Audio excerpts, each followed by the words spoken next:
BMS academy में आपका स्वागत है। आइए इस सेशन में हम जानकारी लें किस प्रकार हम किसी पहले से सेव फाइल को ओपन कर सकते हैं। इसके लिए हमें, जैसे हमारे पास यहाँ कोई भी फाइल अवेलेबल नहीं है, तो सबसे पहले फाइल पर जाना है। आपके पास फाइल खोलने के लिए यहाँ पे दो ऑप्शंस डायरेक्टली अवेलेबल है, ओपन और ओपन रिसेंट। यदि आपकी फाइल किसी पर्टिकुलर डायरेक्टरी में पड़ी है तो उसके लिए आप ओपन का प्रयोग कर सकते हैं। मैं ओपन पे क्लिक कर देता हूँ। डिफ़ॉल्ट रूप में लास्ट टाइम मैं जिस फाइल के साथ काम कर रहा था और जो मैंने सेव की थी, उस पर्टिकुलर लोकेशन पे मुझे कोलोड्रा ने मुझे वहाँ पहुँचा दिया है।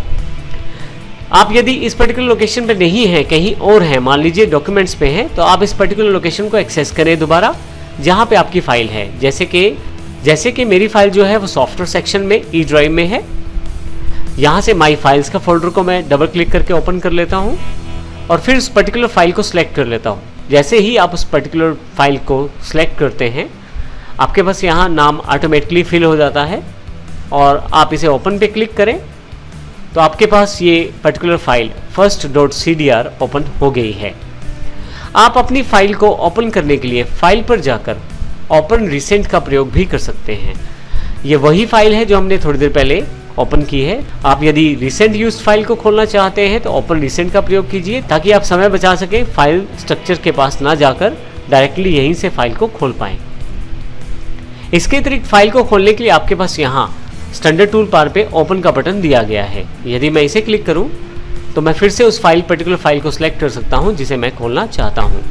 एक और ऑप्शन आपके पास अवेलेबल है कंट्रोल ओ के रूप में। यदि कंट्रोल ओ को प्रेस करें तो आपके पास फिर से ओपन डायलॉग बॉक्स अवेलेबल हो जाएगा और अपनी प्री डिफाइंड सेटिंग्स के साथ या जहां आपकी फाइल है उन सेटिंग्स के साथ आप उस पर्टिकुलर फाइल को ओपन कर सकते हैं।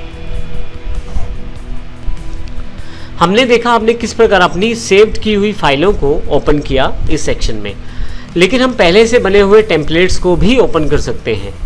पहले से काफ़ी सारे टेम्पलेट्स कोलोड्रा X8 में शामिल हैं। आप इन पहले से डिफाइंड टेम्पलेट्स को प्रयोग करके सुंदर सी डिज़ाइंस आसानी से बना सकते हैं और उन एग्जिस्टिंग डिज़ाइंस को प्रयोग करते हुए अपनी ड्राइंग को आसान कर सकते हैं। इसके लिए आपको ओपन कमांड का प्रयोग नहीं करना है। इसके लिए आपको फाइल पर जाकर न्यू फ्रॉम टेम्पलेट का चुनाव करना है। आप यदि लेफ्ट साइड पे देखें तो आपके पास टेम्पलेट्स की जानकारी है। ऑल का अर्थ है सभी तरह के टेम्पलेट्स जो आपके पास अवेलेबल हैं सिस्टम में। आप यदि यहाँ देखें तो ब्राउशर्स, बिजनेस कार्ड्स, बिजनेस स्टेशनरी और साथ में उनके नंबर ऑफ रिजल्ट्स भी दिए गए हैं 2, 6 और इस तरह के काफ़ी सारे ऑप्शन आपके पास खुलते चले जाएंगे। प्रमोशनल है, पोस्ट कार्ड्स हैं, इस तरह के काफ़ी सारे ऑप्शन आप यहाँ से चूज़ कर सकते हैं। फाइनली जिस तरह का ब्राउज़र मैं चुनना चाहता हूँ या जिस तरह का बिजनेस कार्ड मैं चुनना चाहता हूँ उसको सिलेक्ट करूँगा और फाइनली यहाँ से ओपन करूँगा। मैं ओपन करते ही ये फाइल मेरे पास ओपन हो जाएगी।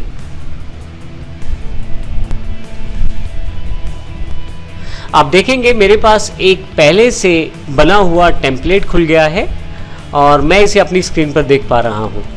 ये सभी ऑब्जेक्ट्स अलग अलग हैं और इनको मैं अपने अकॉर्डिंग मॉडिफाई भी कर सकता हूँ, जिससे कि पहले से बने हुए टेम्पलेट्स में कस्टमाइजेशन के साथ मैं एक अच्छी सी ड्राइंग तैयार कर पाऊँ या अपनी नीड्स के अकॉर्डिंग टेम्पलेट्स में सुधार करके अपनी ज़रूरत को पूरा कर पाऊँ।